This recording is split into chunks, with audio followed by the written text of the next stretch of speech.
Soyez bénis, peuple de Dieu, que la grâce et la paix du Seigneur soient sur vous en ce jour.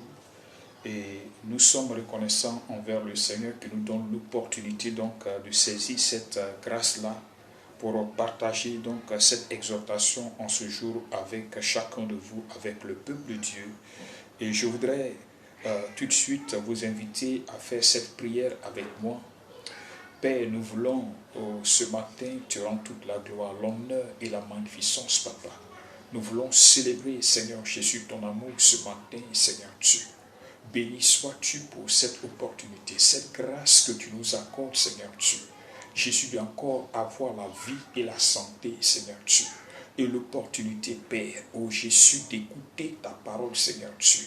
Ta parole qui est la lumière, ta parole qui nous redresse, ta parole qui nous met sur tes voies, Seigneur Dieu, le chemin de la sagesse et de la vie, Seigneur Dieu. Que cette parole soit bien reçue au fond de notre cœur et qu'elle porte son fruit ce matin, Seigneur Dieu. Tu dis que toutes choses passeront, Seigneur Dieu, mais ta parole, elle ne passera pas, Seigneur Dieu. Béni sois-tu, Éternel Tout-Puissant. Ô Seigneur Jésus, fais-nous la grâce, Papa. Ô Seigneur Dieu, de comprendre ta parole, Seigneur Dieu, de la garder et de la pratiquer, Seigneur Dieu, selon ta volonté. Béni sois-tu à la nation, au nom de Jésus. Amen. Alors, je voudrais qu'on lise tout de suite 2 Chroniques 7, verset 14. Il dit ceci: si mon peuple, sur qui est invoqué mon nom, s'humilie, prie et recherche ma face, s'il revient de ses mauvaises voies, moi, je l'écouterai des cieux, je lui pardonnerai son péché et je guérirai son pays. Alléluia. Et plus particulièrement, je voudrais saisir l'opportunité de parler de cette situation que nous vivons, que vit le monde entier, le coronavirus, cette pandémie qui fait vraiment des victimes à travers le monde entier, qui fait des ravages, qui fait la désolation, qui jette l'émoi, la frayeur, l'inquiétude dans toute la société. Quelque chose de jamais vu dans ce monde. Une maladie qui tue, une maladie qui appauvrit, une maladie qui affame, une maladie qui brise les relations, une maladie qui ferme les portes des établissements, qui met à mal l'éducation, une maladie qui met les gens au chômage, une maladie qui n'épargne personne, même les soignants. Les médecins sont victimes, les autorités sont victimes, les transporteurs sont victimes, la société toute entière, dans toute sa composante, est victime. Et une maladie qui emprisonne de force une population, sinon la population tout entière de la terre. Il y a donc matière à se poser des questions. N'est-ce pas là la colère de Dieu? Oui, peut-être d'aucuns ne verront pas là l'action divine, une action divine, colère divine. Peut-être ils diront que c'est quelque chose qui a été créé par le monde, donc le monde est victime de ses propres œuvres. Oui, c'est vrai. Laissez-moi vous dire une chose, que le mal ou le péché n'est pas venu à l'existence à partir de quelque chose d'inexistant. Le péché ou le mal est venu à partir de quelque chose qui existe déjà. Le péché est entré dans le monde à partir de quelque chose qui existe déjà. Alors, bien-aimés, nous revenons à notre texte tout de suite. Ça pour dire quoi? À partir donc de ce qui existe et que le mal a eu l'opportunité de gagner, de toucher toute l'humanité, de toucher tous les pays, tous les 4 continents, je peux dire tous les 5 continents, tous les continents sont touchés, toutes les nations sont touchées. Il n'y a aucun pays qui est à l'abri des ravages de cette peste, des ravages de cette pandémie appelée le Covid-19. Il y a donc à réfléchir. Et si c'était la colère de Dieu? Et je peux dire évidemment, si c'est la colère de Dieu, Parce qu'il y a beaucoup de raisons qui nous poussent à croire que Dieu est effectivement en colère contre l'humanité. Premièrement, les gens, l'humanité, les hommes partout dans le monde, des autorités jusqu'au plus petit de la société, plusieurs rejettent la voix de Dieu, plusieurs rejettent la parole de Dieu, plusieurs méprisent la parole de Dieu. Beaucoup feignent de croire en Dieu, beaucoup feignent de respecter Dieu, mais au fond, leur comportement montre qu'ils n'ont rien à voir avec la parole de Dieu, qu'ils rejettent la parole de Dieu, qu'ils rejettent Dieu lui-même. Celui qui rejette la parole de Dieu rejette Dieu. Frères et sœurs, regardez ce qui se passe dans l'humanité, ce qui s'est produit au temps de Sodome et Gomorrhe, et Dieu, poussé dans sa colère, a détruit ce territoire entier. Ce qui s'est produit au temps de Noé, et Dieu a envoyé le déluge pour détruire la terre et les hommes, est en train de se produire aujourd'hui. Peut-être que nous ne subissons pas un déluge avec de l'eau, ou bien la colère de Dieu par le feu, mais nous subissons la colère de Dieu autrement. Regardez dans les nations, on légalise l'homosexualité, on légalise la bestialité, on vulgarise donc la perversité sexuelle, et on appelle ça la liberté des droits de l'homme. Je ne sais pas comment on l'appelle, mais chacun est libre de faire ce qu'il a envie de faire. Des hommes qui peuvent épouser leur propre fille, un garçon qui peut épouser sa mère, la mère qui peut épouser son fils, un fils qui peut épouser sa soeur. Un homme est libre d'aller avec un animal. Et tout cela, on met ça sous le compte de la liberté. Et ce sont ces choses qui ont poussé donc, qui peuvent susciter la colère de Dieu, des choses qui peuvent susciter la colère de Dieu. Frères et sœurs, regardez. Et au point même que ces pratiques sont en train de toucher l'Église. Dans l'Église, on a des pasteurs homosexuels, on a des pasteurs lesbiens, on a des religieux, des fidèles qui sont dans ces pratiques. Et il y en a qui pratiquent la sorcellerie, le mysticisme, le fétichisme. Et tout cela, l'Église, la corruption est dans l'Église, la cupidité est dans l'Église. Et je veux dire aussi que le Seigneur parle de la cupidité comme une forme d'idolâtrie, que Dieu n'aime pas. Regardons encore, à cause de la cupidité, on peut créer un virus. Un virus parce qu'il faut créer une crise quand l'économie de nos nations, quand l'économie de certaines nations est à mal.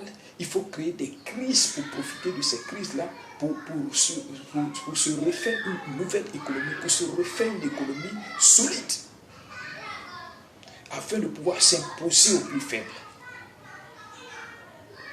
Ça, c'est la stratégie de ce qu'on appelle les grandes nations. Créer des crises et profiter de ces désordres-là pour s'imposer davantage. Et tout cela, l'Église est là. L'Église ne lève pas la voix. L'Église ne parle pas. L'Église n'agit pas. L'Église ne dénonce pas. Ça veut dire que l'Église même est victime de son silence. Alors que la parole de Dieu nous dit, si le peuple sur qui est invoqué mon nom s'humilie et prie, le peuple sur qui est invoqué mon nom, le peuple qui porte le nom de Dieu. Quel est le peuple qui porte le nom de Dieu, du Saint d'Israël? C'est l'Église. C'est tous les croyants en Jésus-Christ, tous ceux qui croient en Dieu, tous ceux qui croient en Jésus-Christ, qui ont reçu la parole de Dieu, qui ont foi dans la puissance de Dieu, dans la grâce de Dieu, qui ont foi dans celui qui peut sauver, qui portent le nom du Seigneur. Dit tous ceux, si mon peuple sur qui est invoqué mon nom, le peuple de Dieu, c'est eux la voie par laquelle Dieu peut manifester sa grâce dans une nation. L'Église est la voie par laquelle Dieu peut manifester sa grâce dans une nation. Si l'Église se tait, si l'Église se compromet, évidemment la colère de Dieu va s'abattre sur une nation et sur le monde entier. Si l'Église dans le monde entier est préoccupée à autre chose que de chercher la gloire de Dieu, autre chose que la gloire de Dieu, autre chose que ce qui honore Dieu, la colère de Dieu s'abattra évidemment sur le monde entier. Et l'Église aussi en sera victime. Il dit, si mon peuple, sur qui est invoqué mon nom. Frère, si tu fais partie du peuple de Dieu, si le nom du Seigneur est sur toi, si tu fais partie de ce peuple, le Seigneur dit, tu dois l'invoquer. Si le peuple sur qui est invoqué mon nom s'humilie, tu dois te rabaisser, s'humilier devant le Seigneur. Reconnaître la grandeur de Dieu, reconnaître l'autorité de Dieu, reconnaître l'état de ta vie, reconnaître que tu n'es pas dans les voies de Dieu. Tu as besoin du Seigneur, que ton pays a besoin du Seigneur, que ton pays est sorti du plan de Dieu, est sorti de la vision de Dieu. Si le peuple qui est invoqué mon nom s'humilie et prie.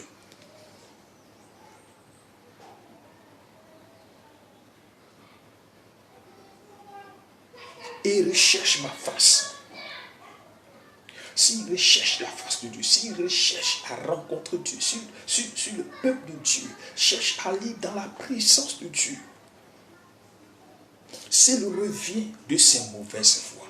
Si le peuple de Dieu abandonne, tu te repens pour toi-même, tu te repens pour ton pays, tu confesses, tu fais la repentance pour ta nation, tu fais la repentance pour l'Église, tu fais la repentance individuelle, bien-aimé. Il dit, si mon peuple sur qui est invoqué mon nom s'humilie, prie, se détourne de ses mauvaises voies, cherche pas face. Moi, je l'écouterai des cieux.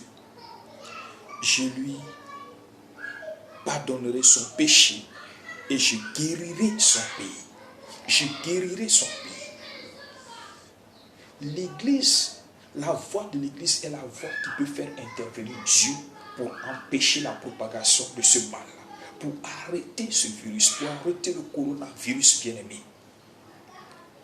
Où que tu sois, l'Église, ce n'est pas le bâtiment. L'Église, c'est toi, c'est moi. L'Église, c'est le croyant en Jésus-Christ. L'Église, c'est ceux qui ont accepté le Seigneur, qui ont reçu la parole de Dieu, qui ont reçu le Seigneur Jésus-Christ comme Seigneur et Sauveur dans leur vie. Et qui s'engagent donc à obéir, à se soumettre. Frère, il dit, si tu pries,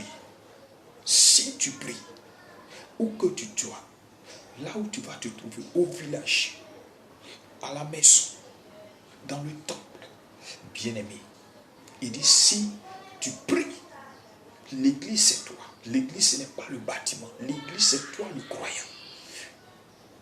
Si chaque croyant, en quelque lieu que ce soit, s'humilie pour prier, pour chercher la face de Dieu, pour confesser, pour se repentir de ses propres péchés, pour confesser les péchés de l'Église, de son peuple, auquel il appartient, la communauté à laquelle il appartient. Si chacun prie pour les péchés de la nation, le désordre qui est dans le pays, supplie Dieu, implore la bonté de la grâce de Dieu, la miséricorde de Dieu, il demande à Dieu de pardonner le péché de la nation, tous les crimes, toutes les violences, tout le désordre, la corruption, toutes ces choses qui sont dans ce pays, l'homosexualité, la pédophilie, toutes ces désordres, la débauche sexuelle, toutes ces choses, ces pratiques de la sorcellerie dans l'église, la magie dans l'église, toutes les pratiques horribles. Si nous les confessons, si nous nous répentons, si nous cherchons la face de Dieu dans l'humilité, la parole de Dieu nous dit que l'Éternel nous écoutera des cieux, du haut des cieux. Il va nous écouter du haut des cieux. Et nous exaucera. Il pardonnera nos péchés et il guérira notre pays. Dieu seul a la capacité de guérir la nation, de délivrer la nation. Lui seul a la capacité, le pouvoir de guérir notre nation. Bien-aimés, où que nous soyons, cherchons Dieu. Cherchons Dieu, abandonnons nos préjugés, abandonnons notre orgueil, abandonnons nos positions, abandonnons je ne sais quoi. Mais cherchons dans l'humilité la face de Dieu. Approchons du Seigneur d'une manière sincère, dans la crainte de Dieu. Vous savez, une chose importante, la parole de Dieu dit que Dieu a tellement aimé le monde qu'il a donné son Fils unique afin que quiconque croit en lui ne périsse point, mais qu'il ait la vie éternelle. Jean chapitre 3, verset 16. Dieu a tellement aimé le monde, a tant aimé le monde, qu'il a donné son unique Fils en sacrifice, afin que quiconque croit en lui ne périsse point, mais qu'il ait la vie éternelle. La volonté de Dieu n'est pas que l'homme meure dans la désolation, mais l'homme soit sauvé. L'homme obtienne la vie elle-même de Dieu. L'homme jouisse de sa communion avec le Seigneur. C'est ça la vie de Dieu. C'est la volonté de Dieu que tout homme soit sauvé en recevant Jésus-Christ de Nazareth. Bien-aimé, c'est l'occasion, à travers cette crise-là, que chacun puisse vraiment venir au Seigneur, accepter le Seigneur Jésus d'une manière sincère. Que chacun puisse s'ouvrir au Seigneur. Bien-aimé, chacun a l'occasion maintenant de racheter le temps, c'est-à-dire d'abandonner les pratiques anciennes, le comportement mauvais qu'il avait pour revenir au Seigneur, pour faire la paix avec Dieu, pour accepter le Seigneur Jésus, abandonner ces choses et obtenir en lui la vie de Dieu, la paix de Dieu. C'est alors que le Seigneur guérira notre nation. Bien-aimé, à travers cette situation, je vais t'inviter à accepter Jésus. Je vais t'inviter à recevoir le Seigneur Jésus. Je vais t'inviter à recevoir la parole de Dieu d'une manière sincère. Reçois le Seigneur Jésus. Reçois-le comme ton Seigneur et Sauveur personnel. Tu peux dire dans la prière maintenant, Seigneur Jésus, je reconnais que je suis un pécheur. J'ai besoin de toi, Seigneur. S'il te plaît, pardonne-moi tous mes péchés. Pardonne-moi toutes les pratiques que j'ai eu à faire. Aujourd'hui, je renonce à tout cela pour m'attacher à toi. Seigneur, protège-moi contre cette maladie. Protège-moi. Protège ma maison. Protège ma famille. Délivre-nous et guéris aussi mon pays. Seigneur, j'ai besoin de toi. Je vais te donner ma vie. Tu peux faire cette prière en recevant Jésus. À partir d'aujourd'hui, je te donne ma vie. Je vais te recevoir comme mon Seigneur et Sauveur personnel. Jésus-Christ, viens à moi. Me voici. Jésus a dit, voici, je me tiens à la porte et je frappe. Si quelqu'un entend ma voix, qu'il ouvre, j'entrerai chez lui, je souperai avec lui et avec moi. Bien-aimé, Jésus veut entrer dans ta vie et tu dois l'inviter. Jésus veut être le maître de nos vies. Jésus veut être le maître de nos localités. Jésus veut être le maître de notre nation. Il veut être le Seigneur de notre nation. J'ai pour habitude de dire, aucun homme sur la terre ne peut mener sa vie sans Dieu. Si quelqu'un vit sa vie en dehors de Dieu, il est perdu pour de bon. Si quelqu'un méprise Dieu, l'existence de Dieu, la parole de Dieu, le sacrifice de Jésus-Christ, il est perdu pour de bon. Frère bien-aimé, il faut que tu acceptes humblement de faire partie du peuple de Dieu qui porte le nom du Seigneur, afin que, à travers ta voix, Dieu puisse délivrer ta famille. À travers ta voix, Dieu puisse délivrer ton village. Dieu puisse délivrer ta ville natale. Dieu puisse délivrer ta nation. Dieu puisse délivrer l'église, son église à laquelle tu appartiens. Tu es membre de l'église. Toi qui as reçu le Seigneur Jésus-Christ. Frères et sœurs, regardons encore le psaume 91. Le psaume 91, qui est un passage très, très, très important, qui nous fait beaucoup de bien. Il dit, celui qui habite sous l'abri du Très-Haut repose à l'ombre du Tout-Puissant. Je dis à l'Éternel, mon refuge et ma forteresse, mon Dieu en qui je me confie, car c'est lui qui te délivre du filet de l'oiseleur, de la peste et de ses ravages. C'est lui qui te délivre de la peste et de ses ravages. Oui, qui te délivre du coronavirus et de ses ravages. Il te couvrira de ses pluies. Tu te réfugieras sous ses ailes. Sa vérité est un bouclier et une cuirasse.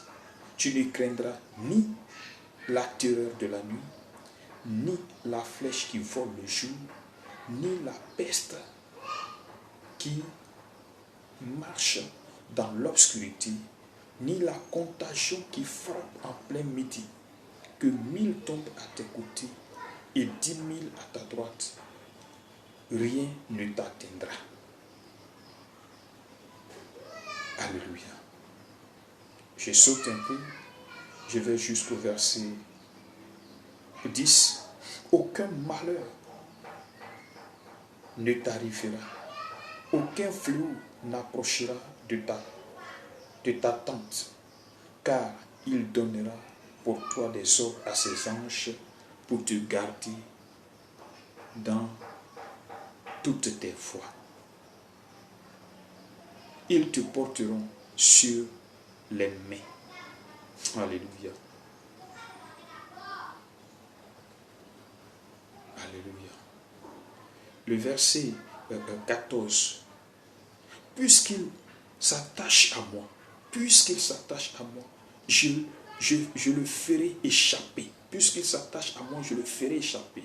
Je le protégerai.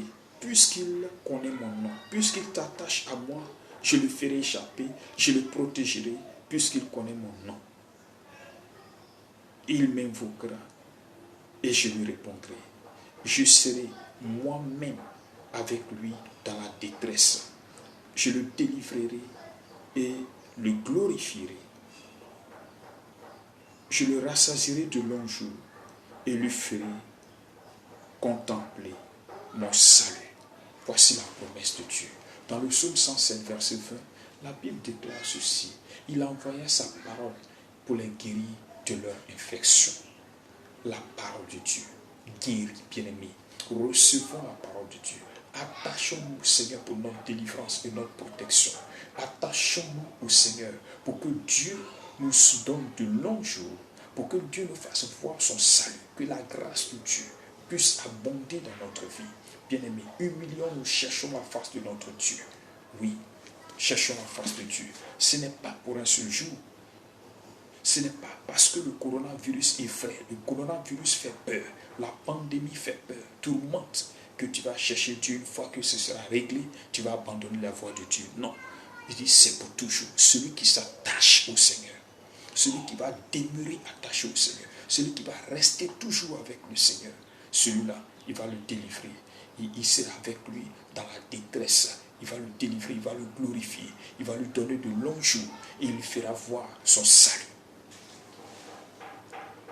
Frères et sœurs, je veux vous encourager à l'instant vraiment à tourner le regard, nous, Église, nous, les serviteurs de Dieu, peuple de Dieu, à tourner tous ensemble le regard vers le Seigneur.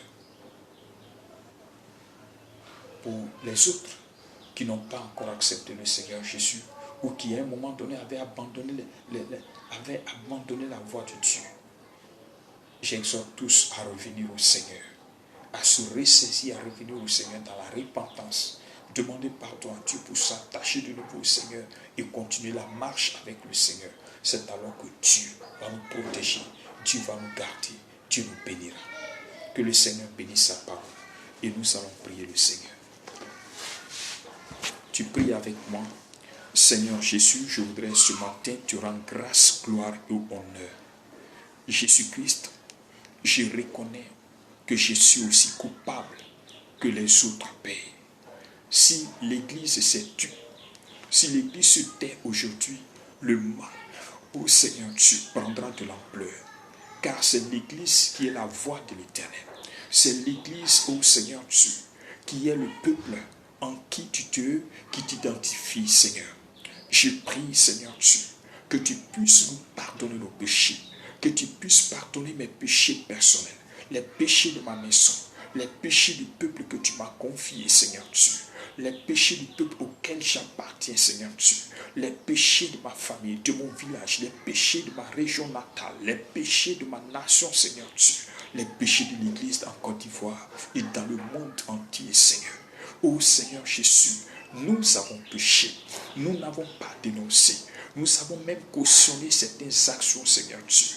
Nous avons fait des pratiques, Seigneur Dieu, que nous ne tenons pas la corruption, Seigneur Dieu, la cupidité, Père, le mensonge, la tromperie, Seigneur Dieu, les fausses prophéties, les fausses révélations, Seigneur Dieu, éternel Tout-Puissant. Jésus, de faux enseignements, Seigneur Dieu, pour séduire, Papa, toutes ces choses, ô Seigneur Dieu, ont suscité la colère de Dieu. J'avais jamais, Seigneur Dieu. J'ai pris ce matin, Seigneur Dieu, ô Père, que tu pardonnes les péchés de nos autorités, Seigneur Dieu, qui méprennent, Seigneur Dieu, les voies de Dieu, qui méprisent, ô Seigneur Dieu, la gloire de Dieu, Père.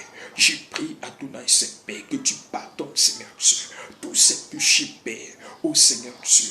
Oui, du haut des cieux, Père, écoute nos prières, Seigneur Dieu. Écoute nos supplications, Seigneur Dieu. Écoute les supplications de ton Église, Seigneur Dieu, qui partout dans le monde, Seigneur Dieu. Ô Père Tout-Puissant, fléchis, Seigneur Dieu. Écoute la voix de l'Église, Seigneur Dieu. La voix de tes enfants, Seigneur Dieu, qui ont ta crainte, Père, qui par endroits, Seigneur Dieu, dans tout ce monde, Seigneur Dieu, est en train de s'humilier, ô Seigneur Dieu, pour implorer ta grâce, ton pardon, Seigneur Dieu, ton secours, Jésus. Écoute, Seigneur Dieu, éternel Tout-Puissant, et réponds du haut des cieux, Seigneur Dieu. Oh, il y a du Shama, Seigneur Dieu, pour guérir, Seigneur Dieu, tout le monde entier, pour guérir, Père, nos pays, nos nations, Seigneur Dieu, qui sont tourmentés, Père, qui sont épouvantés, Seigneur Dieu, éternel Tout-Puissant, Père, pour sauver, Seigneur Dieu, les vies, Seigneur Dieu. Oh Jésus, je te prie, Seigneur Dieu, de sauver Papa. Je te prie, Seigneur Dieu, de délivrer, Père. Je te prie, Seigneur Dieu, de guérir, Papa. Je te prie, Seigneur Dieu, éternel Tout-Puissant. Oui, Seigneur Dieu, de venir à notre secours pour arrêter cette pandémie, Seigneur Dieu.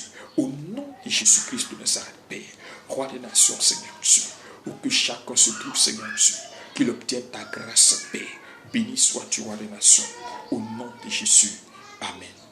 Bien-aimés, que la grâce et la paix du Seigneur soient sur vous. Vous pouvez nous contacter au 77 29 11 32. 77 29 11 32. 44 06 95 27.